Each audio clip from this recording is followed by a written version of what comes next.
Unmute ಮಾಡ್ಕೊಳ್ಳಿ sir. Good morning D G Raju ಸರ್ಗೆ, ಇಲ್ಲಿರೋ ಎಲ್ಲಾ ಲೀಡರ್ಸ್ಗೂ ಕೂಡ good morning. Thank you very sir much video on Gopi sir. ಮಾಡ್ಕೊಂಬೋದಾ sir? Sir actually video on ಮಾಡ್ಕೊಳ್ಳಿ. ವಿಡಿಯೋ ನನಗೆ ಸಂಜೆ ನೈಟ್ ಮೆಸೇಜ್ ಬಂದಿದ್ದು ಸರ್. ಹ್ಮ್ ನಾನು ಅಂದ್ರೆ ಇಲ್ಲಿ ಸ್ವಲ್ಪ ನೆಟ್ವರ್ಕ್ ಇಶ್ಯೂ ಇದೆ, ವಿಡಿಯೋ ಆನ್ ಓಕೆ ಮಾಡಿದ್ರೆ ಸರ್. ಕ್ಲಾರಿಟಿ ಬರಲ್ಲ ವಾಯ್ಸು. ಓಕೆ, ಕಂಟಿನ್ಯೂ ಮಾಡಿ ಸರ್, ಕಂಟಿನ್ಯೂ ಮಾಡಿ.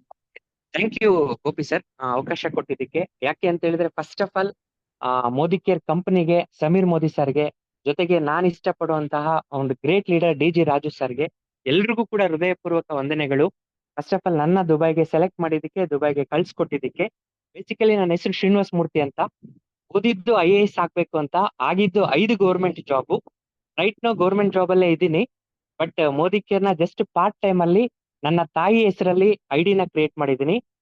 ಮೋದಿ ಕೇರ್ನ ಮದರ್ ಕೇರ್ ಅಂತ ಮಾಡ್ತಿದ್ದೀನಿ. ಇದರ ಜೊತೆಗೆ ನನ್ನ ಫ್ಯಾಮಿಲಿಯಲ್ಲಿ ಇವತ್ತು ನನ್ನ ಹೆಂಡತಿ ಮೋದಿ ಕೇರ್ ಅಲ್ಲಿ ಸೀನಿಯರ್ ಎಕ್ಸಿಕ್ಯೂಟಿವ್ ಡೈರೆಕ್ಟರ್ ಆಗಿದ್ದಾರೆ. ನಮ್ಮ ಅಣ್ಣ ಆನಂದ್ ಮೂರ್ತಿ ಅಂತ, ಅವರು ಕೂಡ ಸೀನಿಯರ್ ಎಕ್ಸಿಕ್ಯೂಟಿವ್ ಡೈರೆಕ್ಟರ್ ಆಗಿದ್ದಾರೆ.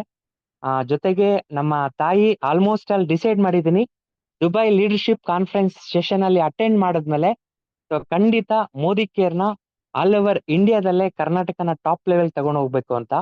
ಯಾಕೆ ಅಂತ ಹೇಳಿದ್ರೆ ಆಲ್ರೆಡಿ ನಾನು 13 ವರ್ಷ ಎಕ್ಸ್ಪೀರಿಯನ್ಸ್ ಗೌರ್ಮೆಂಟ್ ಜಾಬ್ ಅಲ್ಲಿ, ಇದುವರೆಗೂ ಯಾವುದೇ ಒಂದು ಸಣ್ಣ ಟಿಪ್ ಕೂಡ ಕಳ್ಸಿಲ್ಲ. ಬಟ್ ಮೋದಿ ಕೇರ್ ಅಲ್ಲಿ ಜಸ್ಟ್ ಪಾರ್ಟ್ ಟೈಮ್ ಅಲ್ಲಿ ಮೋದಿ ಕೇರ್ ನ ಮಾಡಿದ್ದಕ್ಕೆ ಇವತ್ತು ಆಲ್ಮೋಸ್ಟ್ ಒಂದು ಮೋದಿ ಕೇರ್ ಆ ಒಂದು ದುಬೈ ಅನ್ನೋ ಕಾಸ್ಟ್ಲಿ ಸಿಟಿಗೆ, ನಿಜ ಹೇಳ್ಬೇಕು ಅಂದ್ರೆ ಭಾರತದಲ್ಲಿ ಇದ್ದು ದುಬೈನ ಕೇಳ್ತಿದ್ದೆ, ದುಬೈ ಹಂಗಿದೆ ಹಿಂಗಿದೆ, ಕಂಪ್ಲೀಟ್ಲಿ ಬಿಸ್ನೆಸ್ ಓರಿಯೆಂಟೆಡ್ ಕಂಟ್ರಿ ಅಂತ. ದುಬೈಗೆ ಹೋದಾಗ I feel it that so ಎಷ್ಟು ಬ್ಯೂಟಿಫುಲ್ ಆಗಿದೆ ದುಬೈ. ಜೊತೆಗೆ ಕಂಪ್ಲೀಟ್ ಯುನೈಟೆಡ್ ಅರಬ್ಸ್ ಅಂತ ಏನಿದೆ, ಟೋಟಲ್ 7 ಸ್ಟೇಟ್ಸ್ ಅಲ್ಲಿ ದುಬೈ ಒಂಥರ ಡಿಫ್ರೆಂಟ್. ಆ ದುಬೈ ಸ್ಟೇಟ್ ನಾನು ರೆಕಗ್ನೈಸ್ ಮಾಡಿದಾಗ ಮೋದಿ ಕೇರ್ ಕೂಡ ಇದೇ ತರ ಅಂತ. ಸೊ ನಾವು ಮೋದಿ ಕೇರ್ ಅಲ್ಲಿ ಯಾವಾಗ ಇಂಡಿಪೆಂಡೆಂಟ್ ಆಗ್ತೀವಿ, ಖಂಡಿತ ಸಕ್ಸಸ್ ಆಗ್ತೀವಿ ಅನ್ನೋದು ನನಗೆ ದುಬೈಯಲ್ಲಿ ಕ್ಲಾರಿಟಿ ಸಿಕ್ತು. ಯಾಕೆಂದ್ರೆ ಅದ್ರದ್ದು ಕಂಪ್ಲೀಟ್ ಹಿಸ್ಟ್ರಿನ ನನಗೆ ಬಸ್ಸಲ್ಲಿ ಹೋಗ್ಬೇಕಾದ್ರೆ ಎಕ್ಸ್ಪ್ಲೇನ್ ಮಾಡ್ತಾ ಬಂದ್ರು ಕೋಚು. ಸೊ ಏನು ಅಂದ್ರೆ ಅಬುಧಾಬಿ ಅನ್ನೋದು it is the richest state in the over all United Arabs ಅಲ್ಲಿ. ಬಟ್ ಇವ್ರು ದುಬೈ ಅವ್ರು ಏನ್ ಮಾಡ್ತಾರೆ, ಇಂಡಿಪೆಂಡೆಂಟ್ ಆಗ್ತಾರೆ. ಸೊ ಯಾವುದೇ ತರ ಸಪೋರ್ಟ್ ತಗೊಳ್ಳಲ್ಲ. They did miracles in the United Arabs. ಇವತ್ತು ಆ ದುಬೈಯಲ್ಲಿ ಕಂಪ್ಲೀಟ್ ಕಾಸ್ಟ್ಲಿ ಪ್ರತಿಯೊಂದು ಮನೆ ಆಗಿರ್ಬೋದು. ಸೊ ಆಗ್ಲೇ ತುಂಬಾ ಜನ ಲೀಡರ್ಸ್ ಹೇಳ್ತಿದ್ರು, ನಾಗರತ್ನಮ್ಮ ಮೇಡಮ್ ಆಗಿರ್ಬೋದು, ಅಲ್ಲಿ ಒಂದು ಸೌಂಡ್ ಇಲ್ಲ. ಆಕ್ಚುಲಿ ಒಂದೇ ಒಂದು ಆರನ್ ಸಿಗ್ನಲ್ ಕೇಳಿಲ್ಲ ನಾನು, ಪೊಲೀಸ್ನ ನೋಡ್ಲೇ ಇಲ್ಲ. ಸೊ ಎಲ್ಲೇ ಹೋಗ್ಬೇಕಾದ್ರೂ ಕೂಡ ಸೊ ಎಲ್ಲೂ ಪೊಲೀಸ್ನ ನೋಡ್ಲಿಲ್ಲ, ಸಿಗ್ನಲ್ ನೋಡ್ಲಿಲ್ಲ, ಒಂದೇ ಒಂದು ಪೀಸ್ ಆಫ್ ಪೇಪರ್ ಕೂಡ ಕಾಣಿಸಿಲ್ಲ ನನಗೆ. ಎಷ್ಟು ಕ್ಲೀನ್ ಆಗಿರುತ್ತೆ ಅಂದ್ರೆ ಆ ರೋಡು ಕೂಡ ನಮ್ಮ ಮನೆ ಒಳಗಡೆ ಇರೋ ಟೈಲ್ಸ್ ತರ ಇದೆ. ಸೊ ನಡ್ಕೊಂಡು ಹೋಗ್ತಿದ್ರೆ ಚಾಕ್ಲೇಟ್ ತಿನ್ಬಿಟ್ಟು ಕೆಳಗಡೆ ಹಾಕೋಣ ಇಂಡಿಯಾದಲ್ಲಿ ಅನ್ಕೊಳ್ಳೋ ತರ ಅನ್ಕೊಂಡು, ಬಟ್ ಇಲ್ಲಿ ಹಾಕಿದ್ರೆ ಸೊ ಇಷ್ಟು ಕ್ಲೀನ್ ಆಗಿದೆ, ಹೆಂಗ್ ಹಾಕೋದು ಅಂತ ಜೋಬಲ್ಲಿ ಇಟ್ಕೊಂಡು ಹೋಗ್ಬೇಕು, ನಮಗೆ ಆ ಫೀಲಿಂಗ್ ಬರುತ್ತೆ. ಅಷ್ಟು ಚೆನ್ನಾಗಿತ್ತು. ಬಟ್ ನಾನ್ ಲೈಫ್ ಅಲ್ಲಿ ದುಬೈಗೆ ಹೋಗ್ತೀನಿ, ಫಾರಿನ್ಗೆ ಹೋಗ್ತೀನಿ ಅಂತ ಎಕ್ಸ್ಪೆಕ್ಟೇಷನ್ ಮಾಡ್ಕೊಂಡಿರ್ಲಿಲ್ಲ. ಬಟ್ ಮೋದಿ ಕೇರ್ ಕಂಪನಿ ನನ್ನನ್ನ ಫ್ರೀ ಆಗಿ ಫಾರಿನ್ ಟ್ರಿಪ್ಗೆ ಕಳ್ಸಿಕೊಡ್ತು. ಜೊತೆಗೆ ಆ ಮೋದಿ ಕೇರ್ ಆ ಒಂದು ದುಬೈಯಲ್ಲಿ ಮೋದಿ ಕೇರ್ ಅವ್ರನ್ನ ಮಾಡಿದಂತ ಟ್ರೀಟ್ಮೆಂಟ್ ಇದೆಯಲ್ಲ, ಸೊ ಈಗ್ಲೂ ಕೂಡ ನಮ್ಮ ಇಂಡಿಯಾ ತರ ಡೆಮೋಕ್ರಸಿ ಇಲ್ಲ ಅಲ್ಲಿ. ರೈಟ್ ನೋ ಸ್ಟಿಲ್ ಇನ್ನ ಕಿಂಗ್ಡಮ್ ಅಡ್ಮಿನಿಸ್ಟ್ರೇಷನ್ ಇದೆ ಅಲ್ಲಿ. ರಾಜಮನೆತನದವ್ರದ್ದು ಏನ್ ಅಡ್ಮಿನಿಸ್ಟ್ರೇಷನ್ ಇದೆ ಅದೇ ಅಡ್ಮಿನಿಸ್ಟ್ರೇಷನ್ ಅಲ್ಲಿ ನಡೆಯುತ್ತೆ. ಬಟ್ ನಮ್ಮನ್ನ ಮೋದಿ ಕೇರ್ ಅವ್ರನ್ನ ದುಬೈಯಲ್ಲಿ ರಾಜರನ್ನ ಹೆಂಗ್ ಟ್ರೀಟ್ ಮಾಡ್ತಾರೋ ಆ ತರ ಟ್ರೀಟ್ ಮಾಡಿ ನಮ್ಮನ್ನ ಕಳ್ಸಿಕೊಟ್ರು. ಸೊ ನನಗೆ ಅಲ್ಲಿ ಕುತ್ಕೊಂಡಾಗ ಯೋಚನೆ ಮಾಡ್ತಿದ್ದೆ, ಭಾರತ ದೇಶದಲ್ಲಿರ್ತಕ್ಕಂಥ, ಆಗ್ಲೇ ನನ್ನ ಡೌನ್ಲೈನ್ ಕಾವ್ಯ ಮೇಡಮ್ ಅಂತ ಮಾತಾಡಿದ್ರು, 7ನೇ ಕ್ಲಾಸ್ ಓದಿರ್ತಕ್ಕಂಥ ಲೇಡಿನ ನಾನು ಕರ್ಕೊಂಡು ಹೋಗಿದ್ದೆ. But I felt very happy. So ಯಾಕೆ ಅಂದ್ರೆ ಮೋದಿ ಕೇರಲ್ಲಿ ಮಾತ್ರ ಸಾಧ್ಯ ಆಗುತ್ತೆ, ಓದ್ದೇ ಇರೋಂಥ ವ್ಯಕ್ತಿ ಕೂಡ ದುಬೈಯಲ್ಲಿ ರಾಜರ ತರ ರೆಸ್ಪೆಕ್ಟ್ ತಗೋಬಹುದು ಅಂತ. ರಾಜಮನೆತನದವ್ರಿಗೆ ಏನ್ ಗೌರವ ಕೊಡ್ತಾರೋ ಆ ತರ ಟ್ರೀಟ್ಮೆಂಟ್ ಕೊಟ್ರು. ಜೊತೆಗೆ ನಮ್ಮನ್ನ ಎಷ್ಟು ಕೇರ್ ಮಾಡಿದ್ರು ಅಂದ್ರೆ ಅಲ್ಲಿ, ಸೊ ಪ್ರತಿಯೊಂದರಲ್ಲೂ ಕೂಡ ಮೋದಿ ಕೇರ್ ಅವರು ಎಷ್ಟು ಇನಿಷಿಯೇಟಿವ್ ತಗೊಂಡ್ರು. ಬಸ್ಸಿಂದ ಇಳಿಸೋದ್ರಿಂದ ಆಗಿರ್ಬೋದು, ಹೋಟೆಲ್ಗೆ ಕರ್ಕೊಂಡು ಹೋಗೋದ್ರಿಂದ ಆಗಿರ್ಬೋದು.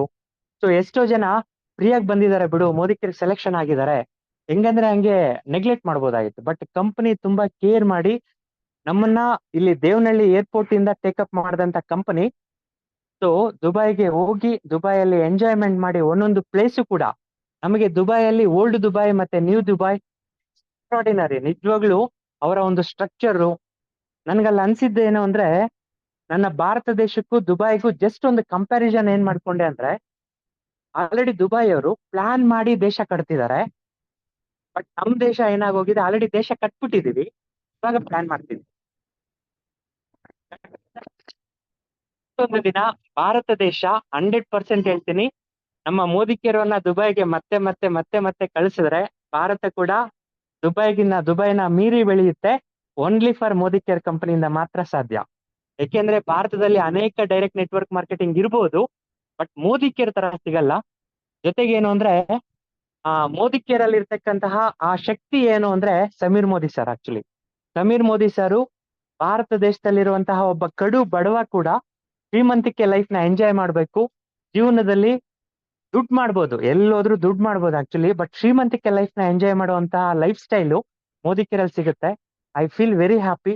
ಜೊತೆಗೆ ಮೋದಿ ಕೇರಲ್ಲಿ ಎಂಜಾಯ್ಮೆಂಟ್ ಜೊತೆಗೆ ನನಗೆ ತುಂಬಾ ಇಷ್ಟ ಆಗಿದ್ದು leadership conference. So leadership conference ಅಲ್ಲಿ ಕೊಟ್ಟಂತಹ ಇನ್ಫಾರ್ಮೇಶನ್ ಜೊತೆಗೆ ಮೋದಿ ಕೇರ್ ಇವತ್ತೇನು 650+ ಪ್ರಾಡಕ್ಟ್ಸ್ ಇದೆ, ವೆರಿ ಶಾರ್ಟ್ಲಿ 1000 ಪ್ರಾಡಕ್ಟ್ಸ್ ಗೆ ರೀಚ್ ಆಗ್ತಿದೆ ಅಂದ್ರೆ ಸೊ ನಮ್ಗೆಲ್ಲ ಎಷ್ಟು ಖುಷಿ ಆಗುತ್ತೆ. ಒಂದು ಪ್ರಾಡಕ್ಟ್ ರಿಲೀಸ್ ಆದ್ರೂ ನಮ್ಮ ಇನ್ಕಮ್ ರೈಸ್ ಆಗುತ್ತೆ. ಸೊ ಅದ್ರ ಅರ್ಥ ಏನು ಅಂದ್ರೆ 7 ಪ್ರಾಡಕ್ಟ್ 8 ಪ್ರಾಡಕ್ಟ್ ಇದ್ದಾಗ ಡಾಕ್ಟರ್ ಸುರೇಖಾ ಬರ್ಗವ್ ಬಂದ್ರು, ಇವತ್ತು ಅವ್ರದ್ದು 1 ಕೋಟಿ ಮೇಲೆ ಇನ್ಕಮ್ ರೈಸ್ ಆಗಿದೆ. ನಮ್ಮ ಅದೃಷ್ಟ ಏನ್ ಗೊತ್ತಾ, 650 ಪ್ರಾಡಕ್ಟ್ಗೆ ನಮ್ಗೆ ಮೋದಿ ಕೇರ್ ಸಿಕ್ಬಿಟ್ಟಿದೆ. ಸೀರಿಯಸ್ಲಿ ಹೇಳ್ತೀನಿ, we are the so lucky person. Modi care vision ಇರೋದು 4,500 ಪ್ರಾಡಕ್ಟ್ಸ್ ನ ರೀಚ್ ಮಾಡ್ಬೇಕು ಅಂತ. ಸಪೋಸ್ ಏನಾದ್ರು 4,500 ಪ್ರಾಡಕ್ಟ್ಸ್ ರೀಚ್ ಆದ್ರೆ ನಮ್ ಇನ್ಕಮ್ ಯಾವ ತರ ಇರುತ್ತೆ ಅಂತ ಜಸ್ಟ್ ಒಂದು ಇಮ್ಯಾಜಿನೇಷನ್. ಸೊ ಎಷ್ಟು ದುಬೈ ಟ್ರಿಪ್ಗಳು ಫ್ರೀಯಾಗಿ ಸಿಗಬಹುದು. ಭಾರತ ದೇಶ ಅಷ್ಟೇ ಅಲ್ಲ, ಪ್ರಪಂಚದಲ್ಲಿರೋ ಎಷ್ಟು ಕಂಟ್ರಿಗಳನ್ನ ನಾವು ವಿಸಿಟ್ ಮಾಡ್ಬೋದು ಅನ್ನೋದು ನನಗೆ ದುಬೈಯಲ್ಲಿ ನಿಜವಾಗ್ಲೂ ಮೈಂಡ್ ಓಪನ್ ಆಯ್ತು.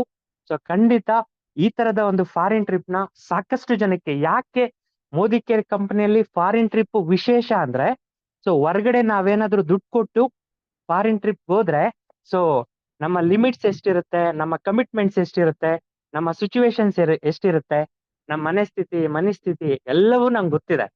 ಬಟ್ ಮೋದಿ ಕೇರ್ ಕಂಪ್ನಿ ಕರ್ಕೊಂಡು ಹೋದ್ಮೇಲೆ ಒಂದ್ ಸಿಂಗಲ್ ರೂಪಿ ನಮ್ ಕೈಲಿ ಖರ್ಚು ಮಾಡಿಸಿಲ್ಲ. ಪ್ರತಿಯೊಂದು ಕೂಡ ಕಂಪನಿಯವರೇ ನೋಡ್ಕೊಂಡ್ರು. ನಮಗ್ ಬೇಕಾಗಿರೋದು, ಇಷ್ಟಪಟ್ಟಿರೋದು ಮಾತ್ರ ನಾವು ದುಡ್ಡು ಕೊಟ್ಟು ಅಲ್ಲಿ ಪರ್ಚೇಸ್ ಮಾಡಿದ್ವಿ. ಸುಮ್ನೆ ಕ್ಯಾಶುಯಲ್ ಆಗಿ ಹೋಗ್ಬಿಟ್ಟು ಕಂಪನಿ ಕೊಟ್ಟಂತ ಹೋಟೆಲ್ ಅಲ್ಲಿ ಆಸ್ ಎ ಬಿಸ್ನೆಸ್ ಮ್ಯಾನ್ ಆಗಿ ಹೋಗಿ ಸುಮ್ನೆ ಕೇಳಿದೆ, ಸರ್ ಕಾಫಿ ಎಷ್ಟು ಅಂತ. 500 ರೂಪೀಸ್ ಹೇಳಿದ್ರು. ಬಟ್ ಮೋದಿ ಕೇರ್ ಕಂಪನಿ ಎಲ್ಲಾ ರೀತಿಯ ಫುಡ್ ನ ಫೆಸಿಲಿಟೀಸ್ ಕೊಟ್ಟಿತ್ತು. ಒಂದ್ ಕಡೆ ವೆಜ್, ಇನ್ನೊಂದ್ ಕಡೆ ನಾನ್ ವೆಜ್, ಜೊತೆಗೆ ರಾಯಲ್ ಟ್ರೀಟ್ಮೆಂಟ್, ನಮಗೆ ಆದಂತ ಸ್ಪೆಷಲ್ ಫೋಕಸ್. ಸೊ ಅನ್ಕೊಂಡೆ, wow, Modi care is ever green ಅಂತ. ನೆಟ್ವರ್ಕ್ ಮಾರ್ಕೆಟಿಂಗ್ ಅಲ್ಲೇ ಮೋದಿ ಕೇರ್ ಎವರ್ ಗ್ರೀನ್. ಜೊತೆಗೆ ಅನ್ಸಿದಿಷ್ಟೇ, ಮೋದಿ ಕೇರ್ ಇಷ್ಟೆಲ್ಲ ಕೊಟ್ಟಿದೆ ಅಂದ್ರೆ ಮೋದಿ ಕೇರ್ಗೆ ನಾವು ರಿಟರ್ನ್ ಮಾಡ್ಲೇಬೇಕು. ತುಂಬಾ ಜನ ಮೋದಿ ಕೇರ್ ನನಗೇನ್ ಕೊಟ್ಟಿದೆ ಅಂತ ಅನ್ಕೊಳ್ತಾರೆ, ಬಟ್ ಖಂಡಿತ ಮೋದಿ ಕೇರ್ ಇಷ್ಟು ಕೊಟ್ಟ ಮೇಲೆ ಮೋದಿ ಕೇರ್ಗೆ ರಿಟರ್ನ್ಸ್ ಬಿಸ್ನೆಸ್ ಮುಖಾಂತರ ಕೊಡ್ಬೇಕು. I decided 2025 next foreign trip ಒಳಗಡೆ ಸೊ ಡಿ.ಜಿ. ರಾಜು ಸರ್ ಟೀಮ್ ಅಲ್ಲಿ 100% GRDD ಖಂಡಿತ ಇರುತ್ತೆ. ಅದರಲ್ಲಿ ಶ್ರೀನಿವಾಸ ಮೂರ್ತಿ ಅನ್ನೋ ಹೆಸರಿರುತ್ತೆ. ಸೊ ಅದಕ್ಕೋಸ್ಕರ ಇಷ್ಟು ಖುಷಿಯಾಗಿ ಇವತ್ತು ಡಿ.ಜಿ. ಸರ್ ಆಲ್ರೆಡಿ ಗ್ರೂಪ್ ಅಲ್ಲಿ ಇರೋದ್ರಿಂದ ನನಗೆ ತುಂಬಾ ಖುಷಿ ಆಯ್ತು. ಸೊ ಆಲ್ಮೋಸ್ಟ್ ಅಲ್ಲಿ ಎಲ್ಲರ ಸಮ್ಮುಖದಲ್ಲಿ ನೆಕ್ಸ್ಟ್ ಫಾರಿನ್ ಟ್ರಿಪ್ ಗೆ ಹೋಗೋಷ್ಟೊತ್ತಿಗೆ GRDD ಆಗಿರುತ್ತೆ. ಸೊ ಇದಕ್ಕೆ ಕಾರಣ ದುಬೈಗೆ ಹೋಗಿದ್ದು ಒಂದು ರೀಸನ್, ಜೊತೆಗೆ ಅಲ್ಲಿ ಅಟೆಂಡ್ ಮಾಡಿದಂತ ಲೀಡರ್ಶಿಪ್ ಕಾನ್ಫರೆನ್ಸ್, ಮೋದಿ ಕೇರ್ ನನ್ನನ್ನ ಟ್ರೀಟ್ ಮಾಡಿದಂತ ರೀತಿ. ಸೊ ತುಂಬಾ ಖುಷಿ ಆಯ್ತು sir. Thank you very much Gopi sir ಅವಕಾಶಕ್ಕಾಗಿ. ತುಂಬಾ ಖುಷಿ ಆಯ್ತು ಸರ್. ನಿಮ್ಮ ಒಂದು ಪ್ರೊಫೆಷನಲ್ ಶೇರಿಂಗ್ಸ್ ಇರ್ಬೋದು ಸರ್. ನಮ್ಗೆ ಕುತೂಹಲ ಇದೆ ನಿಮ್ ಬಗ್ಗೆ ತಿಳ್ಕೊಬೇಕಂತ ಹೇಳಿ. ನೀವು ಸರ್ ಯಾವ ಟೀಮ್ ಅವ್ರು ಸರ್? ನಿಮ್ಮ ಅಪ್ಲೈನ್ ಬಗ್ಗೆ ನಂಗೆ ತುಂಬಾ ಖುಷಿ ಆಗ್ತದೆ, ಯಾಕಂದ್ರೆ ಎಷ್ಟು ಚೆನ್ನಾಗಿ ಶೇರ್ ಮಾಡ್ಕೊಂತ ಇದ್ದೀರಾ. ಅನ್ಮ್ಯೂಟ್ ಮಾಡ್ಕೊಬೋದಾ ಸರ್? ಸರ್ ಆಕ್ಚುಲಿ ಮ್ಯೂಟ್ ಆಗಿತ್ತು. ಓಕೆ, ಖಂಡಿತ ಸರ್. ನನಗೆ ಪ್ರಭಾ ಮೇಡಮ್ ಶೇರ್ ಮಾಡಿದ್ರು ಸರ್, ನಿನ್ನೆ ನೈಟ್ ಮೆಸೇಜ್ ಬಂತು. ಸೊ ಯಾಕೆ ಅಂತ ಹೇಳಿದ್ರೆ ನನಗೆ ಈ ತರ ಶೇರಿಂಗ್ ಅವಕಾಶ ಸಿಕ್ಕೇ ಇರ್ಲಿಲ್ಲ ಸರ್. ಆನೆಸ್ಟ್ಲಿ ಹೇಳ್ತೀನಿ. Miracle Chandru sir. ಸರ್ ಹೌದು, ಪ್ರಭಾ ಮೇಡಮ್ ಟೀಮ್ ಅಲ್ಲಿ ನನಗೆ ಶೇರ್ ಮಾಡಿದ್ರು ಡೈಮಂಡ್ ಗ್ರೂಪ್ ಅಲ್ಲಿ ಸೆಷನ್ ಅಂತ. ಸೊ ನನಗೇನು ಅಂದ್ರೆ ಡಿ.ಜಿ. ರಾಜು ಸರ್ ಮೇಲೆ ಮೊದ್ಲಿಂದನೂ ಅಭಿಮಾನ ಸರ್, ಬಟ್ ನಮ್ಗೆ ಅವಕಾಶ ಸಿಕ್ತಿರ್ಲಿಲ್ಲ ಸರ್ ಜೊತೆ ಮಾತಾಡ್ಲಿಕ್ಕೆ. ಸೊ ಯಾಕೆ ಅಂತ ಹೇಳಿದ್ರೆ ಖಂಡಿತ ಸರ್ GRDD ಆಗುವಂತದ್ದು ವಿತ್ ಸಿಸ್ಟಮ್ಯಾಟಿಕ್ ಆಗಿ ನಾವು ಟೀಮ್ ನ ಕಟ್ಟೋದಕ್ಕೆ ಆಲ್ಮೋಸ್ಟ್ ಅಲ್ಲಿ ರೆಡಿ ಇದೀವಿ. ಸೊ ಅವಕಾಶ ಕೊಟ್ಟಿದ್ದಕ್ಕೆ ಗೋಪಿ ಸರ್ಗೆ, ಮತ್ತೆ ಡಿ.ಜಿ. ರಾಜು ಸರ್ಗೆ, ಸಮೀರ್ ಮೋದಿ ಸರ್ಗೆ, ಜೊತೆಗೆ ನನಗೆ ಡೈಮಂಡ್ ಕ್ಲಾಸ್ ನ ಕೊಟ್ಟಂತಹ ಡಿ.ಜಿ. ವಿಜಯ್ ಸರ್ಗೂ ಹೃದಯ ಪೂರ್ವಕ ಹಾರ್ಟ್ಲಿ ನನ್ನ ಎಲ್ಲಾ ಟೀಮ್ ನ ಪರವಾಗಿ ಥ್ಯಾಂಕ್ಸ್ ಹೇಳಕ್ ಇಷ್ಟಪಡ್ತೀನಿ sir. Thank you very much.